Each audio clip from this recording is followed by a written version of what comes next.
Ketika krisis Perang Bosnia 1992 hingga 1995, Malaysia satu-satunya negara Islam yang didakwa telah menghantar pasukan elit Komando GGK dari 11 RGK, Regimen Gerak Khas, menyusup masuk ke Bosnia melalui Turki untuk melumpuhkan kekuatan askar Serbia.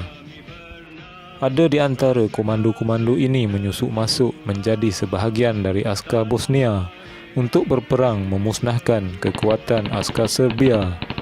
Fakta tentang komando GGK ini adalah ada di antara mereka ini merupakan pakar peperangan gerila. Ketika itu, Perdana Menteri Malaysia adalah Tun Dr. Mahathir Mohamad yang memang terkenal sebagai pemimpin Islam yang menyelamatkan rakyat Bosnia daripada terus dibunuh puak Serb. Ketika itu, berita negara luar telah mendedahkan pasukan elit khas dari sebuah negara luar telah berada di Turki untuk memasuki Bosnia Herzegovina. Ia ditulis oleh sebuah agensi berita asing, dan pasukan elit yang dimaksudkan itu tidak lain dan tidak bukan ialah komando GGK dari Malaysia. Jika difikirkan secara logik, bolehkah bangsa Melayu mengubah sejarah Eropah? Persoalan ini sebenarnya sudah lama terjawab. Memang orang Melayu boleh dan mampu. Sejarah zaman dahulu kala sudah membuktikannya. Masa itu berlaku peperangan etnik di Bosnia Herzegovina. Ribuan rakyat termasuk wanita dan kanak-kanak habis mati disembelih oleh pengganas Serbia.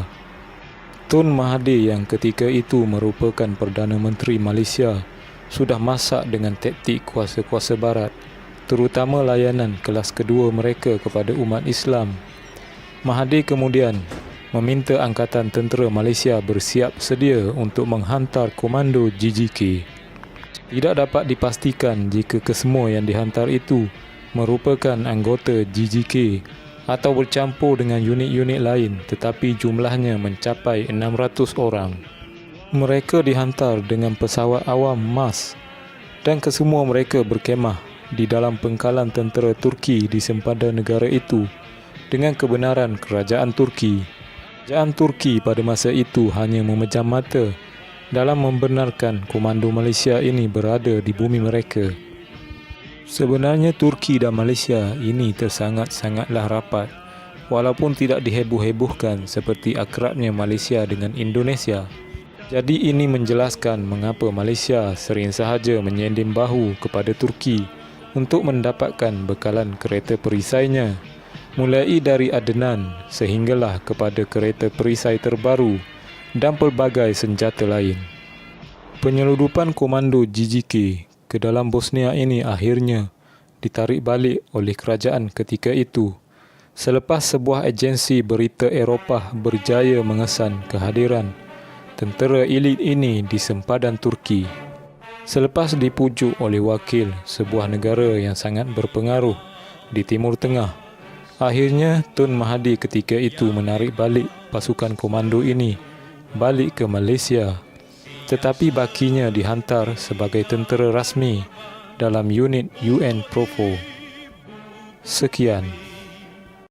Sebelum kita berjaya. Untuk korang yang baru di channel aku, sila tekan butang subscribe dan loceng untuk notification.